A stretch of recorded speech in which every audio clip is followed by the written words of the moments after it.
Well, last time I cut the Fourth Doctor's companions short, and honestly that's on me, because that era doesn't just end cleanly, it transitions, it shifts tone, structure, and identity as it moves away from the larger-than-life presence of the Fourth Doctor and into something that feels far more grounded, far more character-driven.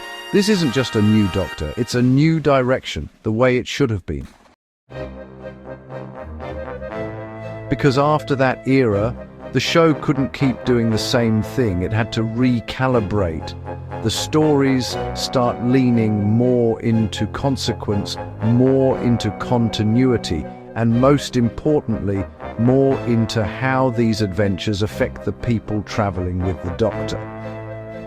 The companions in this period aren't just observers or audience surrogates.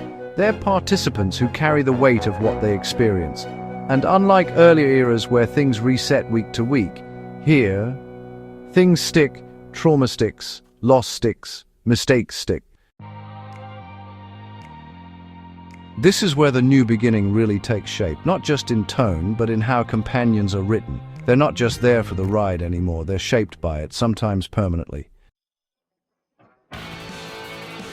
Welcome to the Snake Pit, where we're full of bile and venom. I'm your host, Snake Damon, and today we're continuing the breakdown.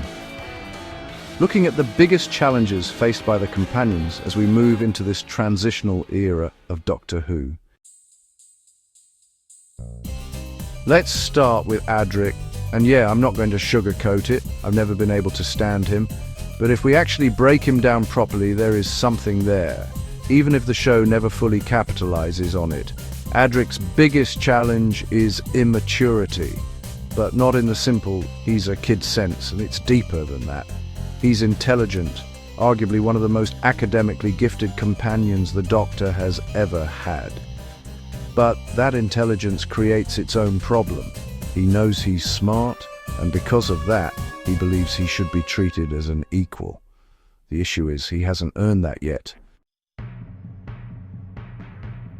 He's constantly trying to prove himself, constantly pushing to be seen as important, as capable, as necessary, and that need to prove his worth leads him into bad decisions. He acts without thinking things through, not because he lacks intelligence, but because he lacks perspective. He doesn't understand the consequences of his actions in the same way the others do. Then you layer in his backstory, the knowledge of where his people come from, the idea that there's something more to his origins. It's introduced, it's hinted at, but it's barely explored. Add to that the loss of his brother, and you've got the foundation for a genuinely compelling arc. But instead of processing that grief, instead of growing from it, Adric almost stalls. That's the tragedy of his character. His challenge isn't just surviving the universe, it's growing up fast enough to survive it. He's surrounded by people who understand the stakes, who've seen the consequences, and he's trying to keep up without the emotional tools to do so. His impulsiveness, his arrogance, his refusal to listen, they're all symptoms of that immaturity. And the worst part is, you can see the potential for growth, but it never fully gets there. His challenge is one of unrealized development, and that's what makes him frustrating, but also, in a strange way, tragic.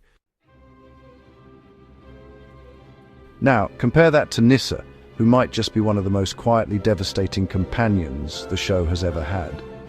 Because Nyssa doesn't just face one defining challenge, she faces, well, everything, all at once.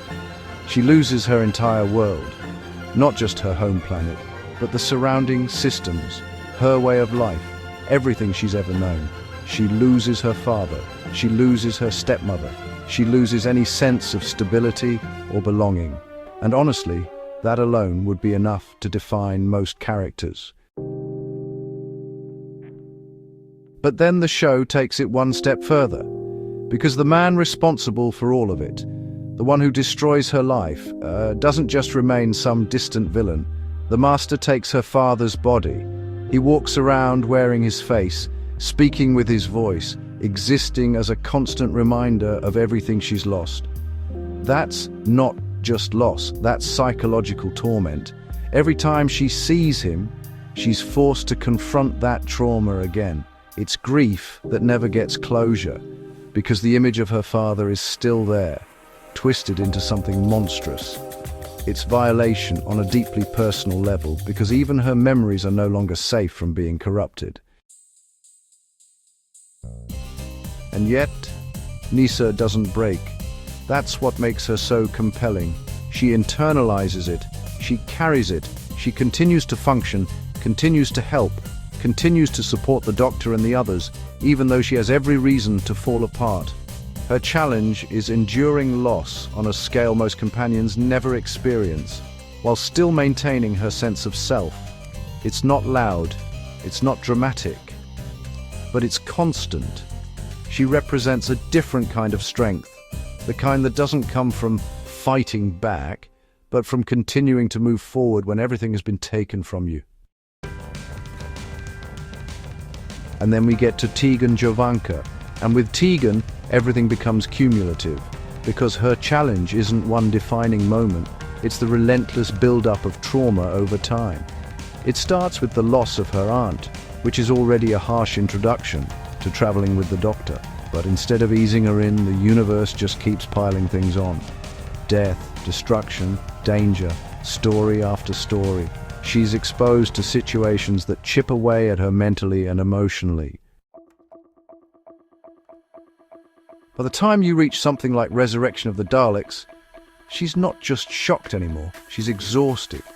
She's seen too much, experienced too much, and it's taken its toll. But the defining moment, the one that really cements her challenge, is her encounter with the Mara.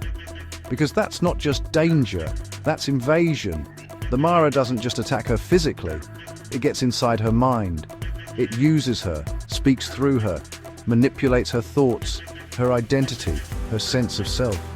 It turns her into a vessel, stripping away her control and replacing it with something else.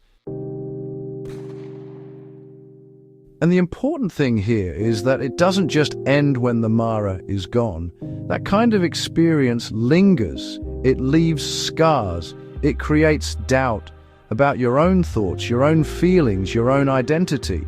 And when you combine that with everything else she's been through, it becomes clear that Tegan's challenge is about endurance. How much can one person take before they reach their limit? Because unlike many companions, Tegan does reach that limit. She doesn't just carry on indefinitely. She makes the decision that enough is enough, that the cost of traveling with the Doctor is too high. And that's what makes her arc feel so real. And that's what defines this era as a whole. These companions aren't just along for the adventure. They're shaped by it, worn down by it, changed by it. The threats might still be alien invasions and cosmic dangers, but the real impact is psychological, emotional, and lasting.